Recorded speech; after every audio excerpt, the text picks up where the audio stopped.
Hello everyone, welcome back to my YouTube channel. इससे पहले का जो वीडियो था वाइंडिंग एंड सॉफ्ट से रिलेटेड, तो उसमें क्वेश्चन कुछ ज़्यादा हो गए थे।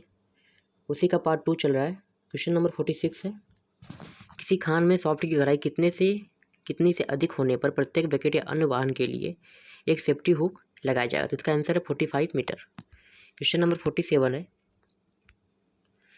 जब बकेट सबसे ऊपर लैंडिंग पर हो तब सेफ्टी हुक के होल से रोप साइकिल लगाया जाता है।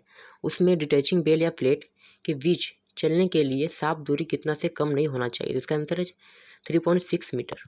क्वेश्चन नंबर 48 है, सॉफ्ट की गहराई कितने से अधिक होने पर डोली के ऊपर एक उपयुक्त छत दी जाएगी जो सॉफ्ट में गिरती चीज़ों से बचा कर सके। इसका आंसर है 150 मीटर। क्वेश्चन नंबर 49 है, सॉफ्ट की गहराई कितने से अधिक होने पर प्रत्येक डोली के लिए उचित संख्या में गाइड लगाया जाएगा। तो इसका आंसर है 150 मीटर। क्वेश्चन नंबर 50 है, किसी खान के सॉफ्ट की गहराई 150 मीटर से अधिक होने पर उसमें लगाए जाने वाले गाइड को हर समय जब सिंकिंग चालू रहता हो तब सॉफ्ट की तल्ली के कितने दूरी के अंदर तब बढ़ाकर रखा जाएगा। तो इसका आंसर है 22.5 मीटर।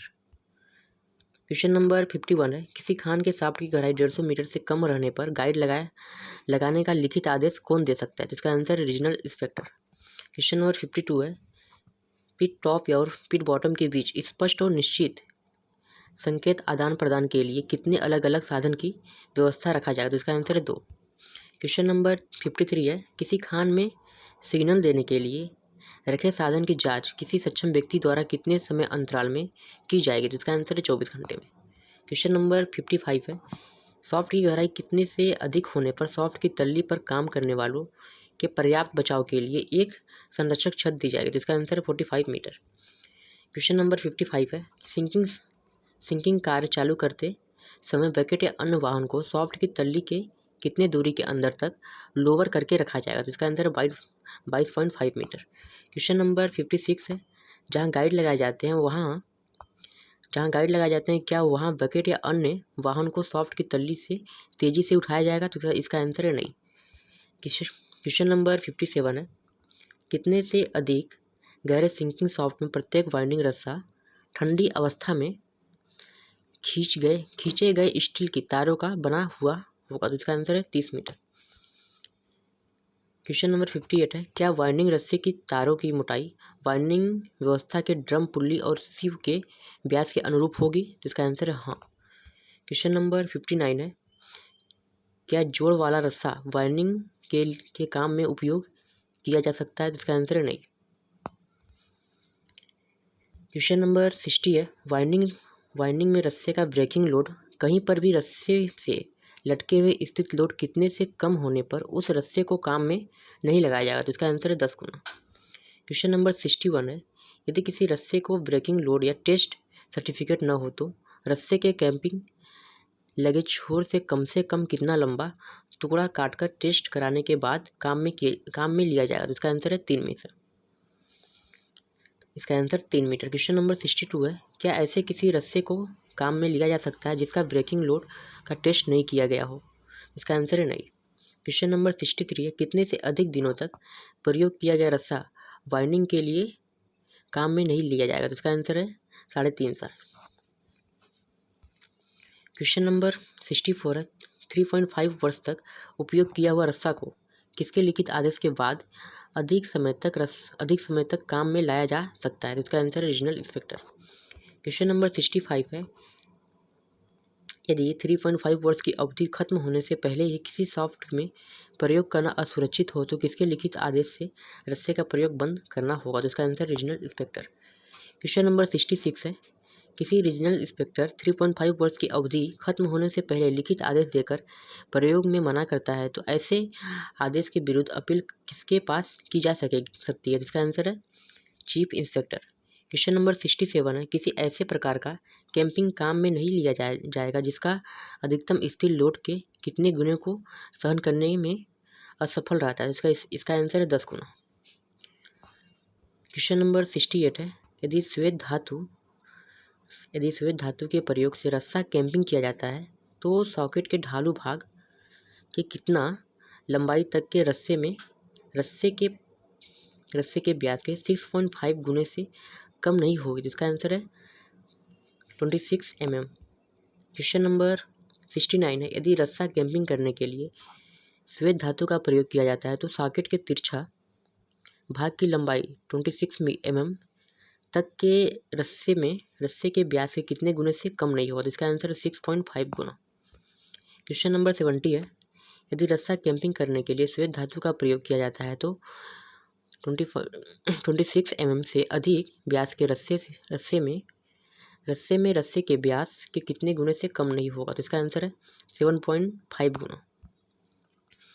क्वेश्चन नंबर 71 है, यदि रस्सा कैंपिंग करने के लिए श्वेत धातु का प्रयोग किया जाता है तो श्वेत धातु का गलनांक कितना से अधिक नहीं होना चाहिए, इसका आंसर है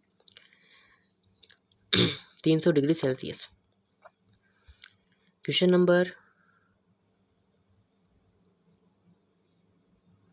72 है, यदि श्वेत धातु का प्रयोग रस्सा कैंपिंग करने के लिए किया जा रहा है तो सॉकेट में डालते समय श्वेत धातु का तापमान कितना से अधिक नहीं होना चाहिए, जिसका आंसर है 363 डिग्री सेल्सियस।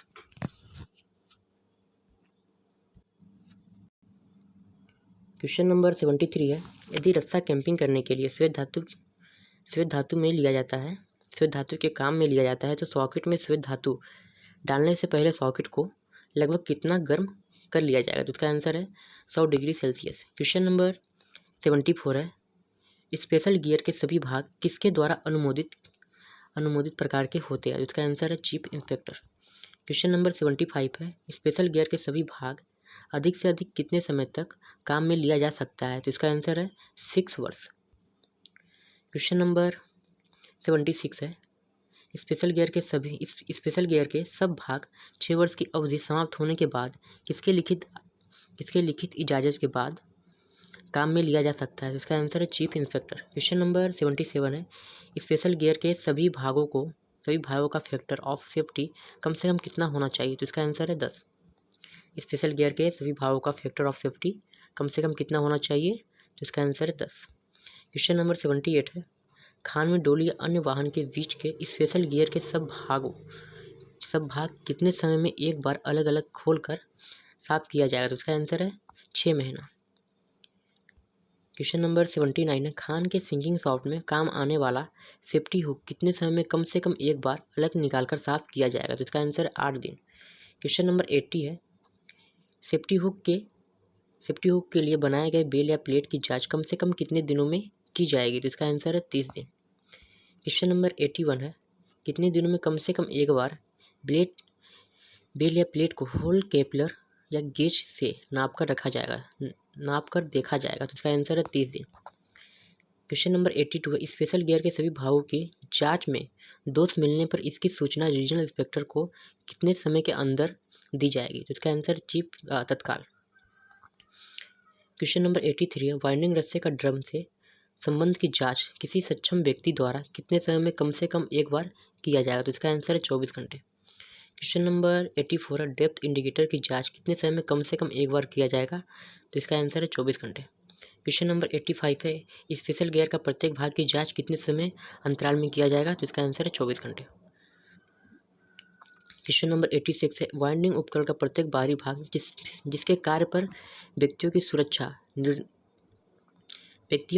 निर्भर करती है उसकी जांच कितने समय में किया जाएगा, तो इसका आंसर है 24 घंटे। क्वेश्चन नंबर 87 है, वाइंडिंग इंजन के सभी ब्रेक की जांच कितने समय में की जाएगी, तो इसका आंसर है 24 घंटे। क्वेश्चन नंबर 88 है, प्रत्येक वाइंडिंग रस्से की जांच कितने दिनों में कम से कम एक बार किया जाता है, तो इसका आंसर है 7 दिन। क्वेश्चन नंबर 89 है, वाइंडिंग इंजन के बाहरी भाग में सॉफ्ट में लगे हुए गाइड की जांच कितने दिनों में की जाएगी, तो इसका आंसर है 7 दिनों में। क्वेश्चन नंबर 19 है, खान के सिग्नलिंग सिस्टम की जांच किसी सक्षम व्यक्ति द्वारा कितने दिनों में की जाएगी, तो इसका आंसर है 7 दिनों में। क्वेश्चन नंबर 91 है, कितने दिनों में कम से कम एक बार किसी इंजीनियर या सक्षम आदमी रस्से के उन सब भागों पर जमा मैल व ग्रीस को हटाकर साफ करेगा जहां क्षय होने की संभावनाएं अधिक हैं, तो इसका आंसर है 30 दिन। क्वेश्चन नंबर 92 है, प्रत्येक 30 दिनों में कम से कम एक बार वाइंडिंग रस्से की पूरी लंबाई में कितनी दूरी के अंतर पर अन्य जगह भी सक्षम व्यक्ति द्वारा रस्से को साफ किया जाएगा। तो इसका आंसर है 30 मीटर। प्रत्येक 30 दिनों में कम से कम एक बार वाइंडिंग रस्से की पूरी लंबाई में कितनी दूरी के अंतर पर अन्य जगह के सक्षम व्यक्ति द्वारा रस्से को साफ किया जाएगा। तो इसका आंसर है 30 मीटर। क्वेश्चन नंबर 93 है, वाइंडिंग इंजन के अंदरूनी पुर्जों की जांच किसी सक्षम व्यक्ति द्वारा कितने दिनों में कम से कम एक बार किया जाएगा। तो इसका आंसर है 12 महीने। क्वेश्चन नंबर 94 है, चाणक्य की तल्ली में जहाँ व्यक्तियों को एक तरफ से दूसरी तरफ जाने की आवश्यकता होती है वहाँ बाईपास बनाए जाते हैं। इस तरह के बाईपास की न्यूनतम ऊंचाई क्या होगी। तो इसका आंसर है 1.8 मीटर। क्वेश्चन नंबर 95 है, चाणक्य की तल्ली में व्यक्तियों के एक तरफ से दूसरी तरफ जाने के लिए बनाए गए बाईपास की न्यूनतम चौड़ाई क्या होती है। तो इसका आंसर 1.2 मीटर। क्वेश्चन नंबर 96 है, सॉफ्ट की जांच, मरम्मत या अन्य काम में लगे होने के समय प्रत्येक व्यक्ति के साथ कम से कम कितना अन्य व्यक्ति रहेगा। तो इसका आंसर है 1। क्वेश्चन नंबर 97 है, खान के बैट्समैन या ऑन सेटर द्वारा जब इंजन चालू है तो उसे रोकने के लिए कितनी घंटी बजाकर संकेत दिया जाएगा। तो इसका आंसर 1। क्वेश्चन नंबर 98 है, जब व्यक्ति डोली में चढ़ते या उतरने के लिए तैयार हो तो कितनी घंटी बजाकर संकेत दिया जाएगा। तो इसका आंसर 3 घंटी। क्वेश्चन नंबर 99 है, 25 अक्टूबर सन 1955 से पहले बैठाया गया वाइंडिंग इंजन के ड्रम या पुल्ली का डायमीटर वाइंडिंग रस्से के डायमीटर से कम गुना रहेगा। तो इसका आंसर 80 गुना। क्वेश्चन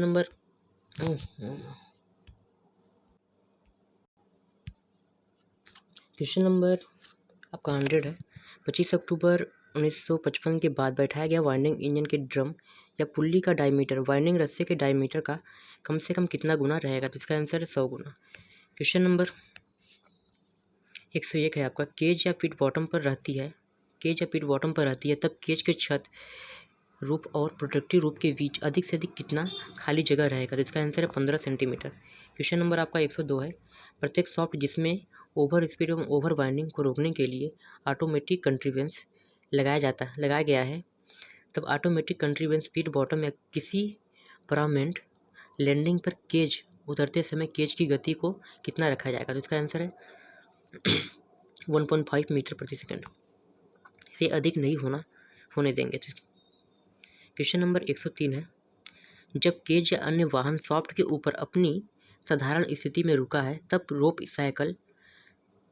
साइकिल से जुड़े डिटैचिंग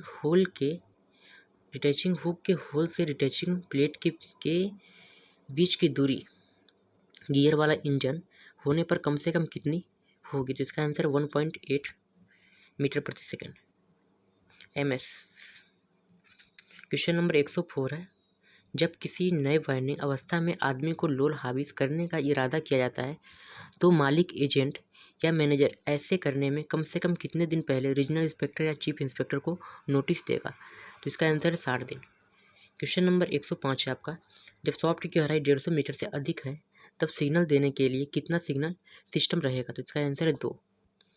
क्वेश्चन नंबर 106 है आपका, प्रत्येक सॉफ्ट जिसमें ओवर स्पीड एवं ओवर वाइंडिंग को रोकने के लिए ऑटोमेटिक कंट्रीवेंस नहीं लगाया गया है वह यहाँ वाइंडिंग इंजन में पीट बॉटम या किसी परमानेंट लैंडिंग पर केज उतरते समय केज की गति को कितना रहेगा। केज का गति कितना रहेगा। तो इसका आंसर है 1.2 मीटर प्रति सेकंड से अधिक नहीं देगा। क्वेश्चन नंबर 107 है आपका, केज की तल्ली या गेट या फेंसिंग केज की तल्ली और गेट या फेंसिंग के निचले भाग से बीच की दूरी कितनी रहेगी। तो इसका आंसर है 15 सेंटीमीटर से अधिक नहीं। क्वेश्चन नंबर आपका 108 है, गेट या फेंसिंग के दो डंडों के बीच की दूरी कितनी रहेगी। तो इसका आंसर है 25 सेंटीमीटर से अधिक नहीं रहेगी। क्वेश्चन नंबर 109 है, चाणक्य की गहराई कितने रहने पर बकेट के साथ डिटैचिंग हुक या सेफ्टी हुक लगाया जाएगा। तो इसका आंसर है 45 मीटर। क्वेश्चन नंबर आपका 110 है, जब बकेट या अन्य वाहन टॉप लैंडिंग पर है तब रोप साइकिल से जुड़े डिटैचिंग हुक के होल से डिटैचिंग प्लेट की बीच की दूरी कितनी होगी। तो इसका आंसर है 3.6 मीटर। क्वेश्चन नंबर आपका 111 है, सॉफ्ट में लगे प्रोटेक्टिव रूप को फ्लोर से कितना अंदर तक लोल करके रखा जाएगा। तो इसका आंसर है 22.5 मीटर। क्वेश्चन नंबर आपका 112 है, 30 मीटर से कम गहराई वाले सिंकिंग शाफ्ट को छोड़कर अन्य शाफ्ट में प्रत्येक वाइंडिंग रस्सा किस तार से बना होगा? तो इसका आंसर है कोल्ड ड्रा स्टील वायर से बना होगा। कोल्ड ड्रॉन स्टील वायर से बना होगा। क्वेश्चन नंबर 113 है आपका। उपयोग में लाए जाने वाले वाइंडिंग रोप के किसी भी भाग का ब्रेकिंग लोड उसके स्टैटिक लोड जब केज सबसे नीचे की जगह पर है तो कितने गुना रहेगा? तो इसका आंसर है 10 गुना। क्वेश्चन नंबर आपका 114 है। वाइंडिंग रस्सा का GMCM R 2017 के अनुसार कितना निर्धारित किया जाएगा? तो इसका आंसर है 3 वर्ष, 3.3 साल, 3 years and 6 month. Question number 115 है। सेफ्टी हुक के लिए लगाए गए प्रत्येक डिटैचिंग वेल या प्लेट की जांच कितने दिनों में के अंतराल में की जाएगी? सेफ्टी हुक के लिए लगाए गए प्रत्येक डिटैचिंग वेल या प्लेट की जांच कितने दिनों के अंतराल में की जाएगी? इसका आंसर है 30 दिनों में कम से कम एक बार जांच की जाएगी।